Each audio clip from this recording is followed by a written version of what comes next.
Du hast schon mal gehört, dass ein E-Auto als Firmenwagen steuerlich günstiger ist als ein Verbrenner und möchtest jetzt wissen, wie viel günstiger eigentlich und wie man das Ganze berechnen kann?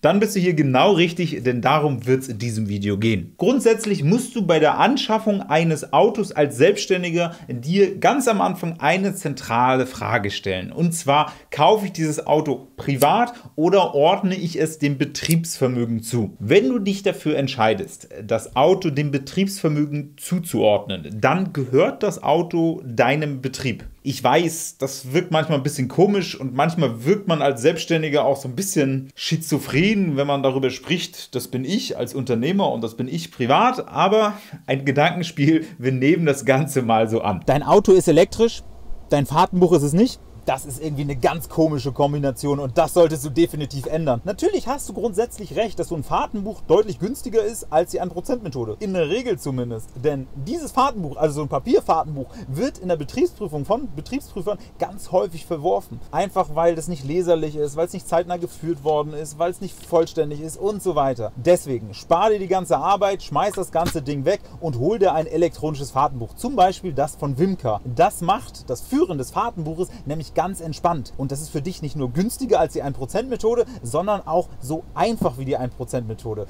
Und für dich deswegen die beste Lösung, die du wählen kannst. Schau unbedingt mal unten in der Videobeschreibung unter dem ersten Link vorbei. Da findest du nämlich alle Informationen über das Wimcar-Fahrtenbuch. Das heißt, du kaufst ein Auto als Unternehmen, also ins Betriebsvermögen. Dann gehören alle Ausgaben, die du im Zusammenhang mit diesem Auto hast, in die Buchhaltung. Also wirklich alle. Die Anschaffungskosten, eventuelle Finanzierungskosten, Steuern, Versicherungen, Tanken, Reparatur und so weiter. Alles wandert erstmal in die Buchhaltung. Damit hast du quasi einen riesengroßen Kostenblock in der Buchhaltung, was 100% des Autos umfasst. Wenn du dieses Auto jetzt aber nicht zu 100% betrieblich nutzt, was in den meisten Fällen der Fall ist, weil irgendwann fährt man halt auch mal privat in den Urlaub oder einkaufen oder die Kinder zur Kita und so weiter. Das heißt, man hat so ein paar Privatfahrten. Dann muss man für diese privaten Fahrten Steuern bezahlen. Das heißt, erstmal 100% der Kosten in die Buchhaltung und dann ermittelt man, wie groß ist eigentlich der private Nutzungsanteil dieses betrieblichen Vermögens und muss darauf dann Steuern bezahlen. Das ist so die Berechnungsmethodik, wie man das macht. Und dafür gibt es zwei Methoden. Die erste Methode ist die sogenannte 1%-Methode. Da nimmt man einfach fiktiv den Bruttolistenpreis des Autos und muss den einmal im Monat versteuern. Das wirkt so ein bisschen willkürlich, ist es auch. Und ist ehrlicherweise in den meisten Fällen auch relativ teuer. Was günstiger ist, dass du eine Art Tagebuch führst, also ein Fahrtenbuch, und einfach jede einzelne Fahrt aufschreibst. Das heißt, dann schreibst du, hier, ich bin einmal zur Oma gefahren, das war privat. Ich bin einmal zum Kunden gefahren, das war betrieblich und so weiter. Das kann man in so einem Papierbuch schreiben, kann ich ehrlicherweise nicht empfehlen. Da kann vieles schiefgehen bei so einem Papierfahrtenbuch. Inzwischen gibt es digitale, elektronische Versionen von so einem Fahrtenbuch. Da steckt man so einen kleinen Stecker ins Auto rein und dann protokolliert der einfach jede Fahrt mit. Und dann vergisst man auch nicht, das Fahrtenbuch zu führen. Und dann hat man so eine App auf dem Smartphone oder kann das Ganze über den Browser bedienen. Und dann ordnet man den Fahrten einen bestimmten Zweck zu, beispielsweise. Und dadurch führt sich das Fahrtenbuch mehr oder weniger von allein. Das ist zum Beispiel das, was auch Wimcar macht. Und dadurch kannst du den genauen Nutzungsanteil ermitteln, zu wie viel Prozent du dieses Auto denn jetzt privat genutzt hast. Und gehen wir mal hypothetisch davon aus, du hast in einem Jahr 10.000 € an Kosten verursacht für dieses Auto und du bist genau 36,7% privat gefahren. Und dann musst du halt 36,7% von diesen 10.000 € versteuern. So einfach ist das Ganze und das buchst du dann gewinnerhöhend in deine Buchhaltung ein. Soweit, so gut, soweit, so wahrscheinlich allgemein bekannt und das gilt grundsätzlich auch erstmal für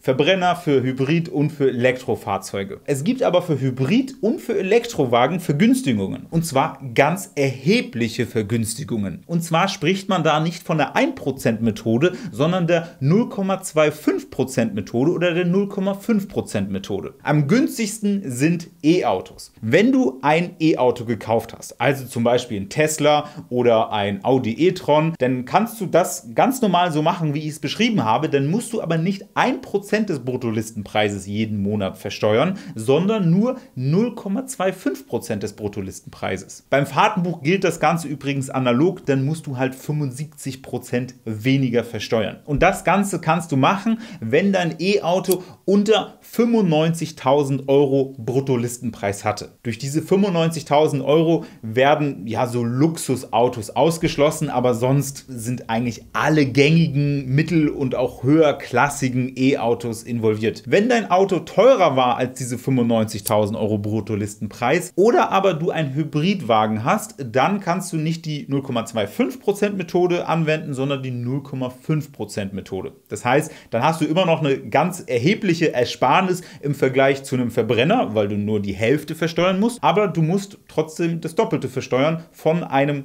reinen E-Auto. Bei Hybridautos muss da aber noch eine zusätzliche Bedingung erfüllt werden. Und zwar muss dein Hybridwagen eine rein elektrische Reichweite haben von 60 Kilometern, ab dem 1. Januar 2025 von 80 Kilometern oder einen CO2-Ausstoß von unter 50 Gramm pro Kilometer haben. Wenn dein Hybridwagen über den Grenzen liegt oder bei der Reichweite halt darunter, dann musst du ganz normal die 1%-Methode wählen. Das heißt, dann gilt dein Hybridwagen wie ein Verbrenner. Und um einfach mal ein besseres Verständnis über den steuerlichen Effekt zu bekommen, schauen wir uns mal einen Firmenwagenrechner an von Wimca und dafür nehme ich dich einmal mit auf meinen Bildschirm.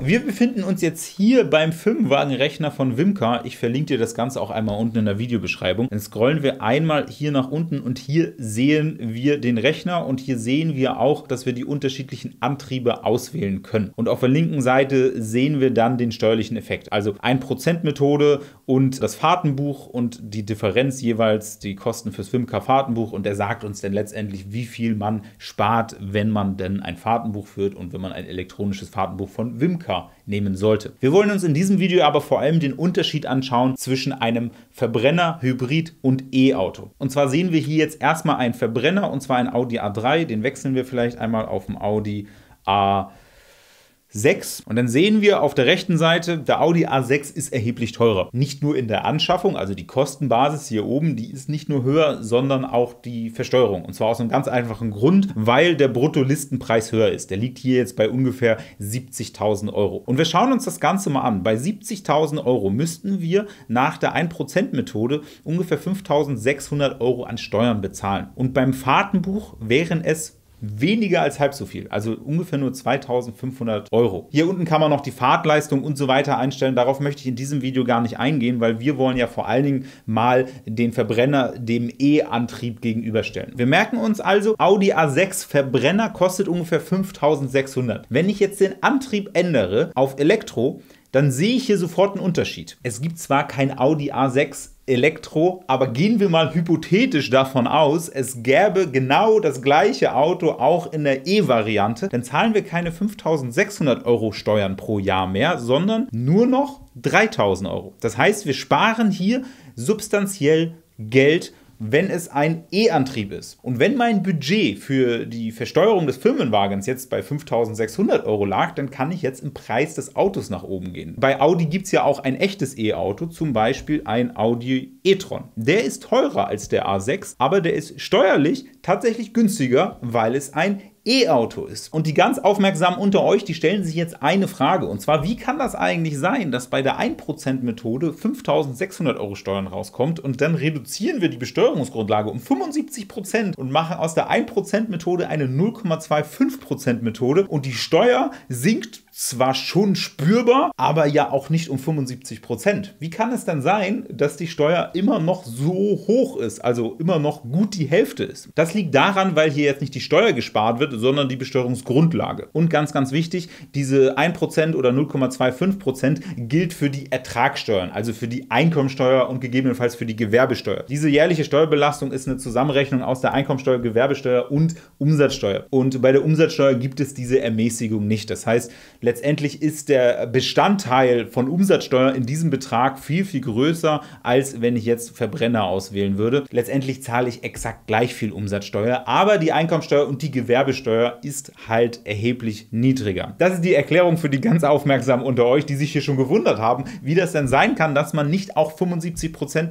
der Steuern spart. Und das ist auch ehrlicherweise der Grund, warum ich diesen Rechner so schön finde, weil man einfach mit den echten Zahlen einmal durchspielen kann. Und wenn der Audi A6 jetzt ein Hybrid wäre, dann bekomme ich hier eine zusätzliche Frage, und zwar genau die Frage nach den Anforderungen. Also mindestens 60 Kilometer rein elektrische Reichweite und maximal 50 Gramm pro Kilometer CO2-Ausstoß. Kleiner Reminder, diese 60 Kilometer erhöhen sich auf 80 ab dem 1. Januar 2025, also unter Umständen vielleicht dieses Jahr noch das Auto anschaffen. Und wenn das der Fall ist und ich hier auf Ja klicke, dann sehen wir auf der rechten Seite auch, dass die Versteuerung runtergeht, weil dann nicht mehr die 1%-Methode gilt, sondern die 0,5%-Methode, und dann wird das Ganze auch nochmal ein wenig günstiger. Zusammengefasst kann man also sagen, die Steuerersparnis ist bei E-Autos und Hybridwagen als Firmenwagen tatsächlich sehr spürbar. Und probier es gerne mal aus. Also du findest den Link unten in der Videobeschreibung. Schreib da gerne mal die Autos rein, die du dir so vorstellen könntest, und vergleich einfach mal die Modelle. Letztendlich kann man sagen, man kann sich durch die Steuerermäßigung einfach mehr Auto leisten, wenn es denn ein E-Auto oder meine persönliche Präferenz ein Hybridwagen ist. Ganz unabhängig davon ist natürlich nicht nur die 1%-Methode günstiger, sondern auch die Fahrtenbuchmethode. Wir haben uns jetzt das nur angeschaut, aber wenn du generell gerade vor der Entscheidung stehst, einen Firmenwagen anzuschaffen, dann solltest du natürlich nicht nur vergleichen, ob du einen Verbrenner, Hybrid oder E-Auto kaufst, sondern dir auch überlegen, ob du nicht unter Umständen ein Fahrtenbuch führen möchtest, weil wir sehen hier unten auch die Ersparnis, die so ein Fahrtenbuch mit sich bringen kann, die sind auch nochmal ganz erheblich und die können zum Teil sogar sehr viel höher sein als das, was du durch ein E-Auto sparst. Ich hoffe, mit diesem Video konnte ich dir weiterhelfen und so ein paar Fragen beantworten. Wenn du jetzt noch Fragen hast zur 1%-Methode, zum Fahrtenbuch, zu Wimcar, zu was auch immer, zu Autos werde ich nicht so viele Fragen beantworten können, aber diese Fragen kannst du auch unten in die Kommentare schreiben, und zumindest auf die steuerlichen Fragen versuche ich dir dann auch gerne eine Antwort zu liefern. Und ja, schau dir gerne Wimcar einmal an. Vielen Dank fürs Sponsoren dieses Videos. Link findest du unten in der Videobeschreibung. Ich verlinke ihn dir aber auch gerne noch einmal hier. Und jetzt könntest du direkt ein weiteres Video auf diesem Kanal anschauen. Buchhaltung, Steuern und Finanzen sind immer ein Video wert, zum Beispiel dieses hier oder dieses hier.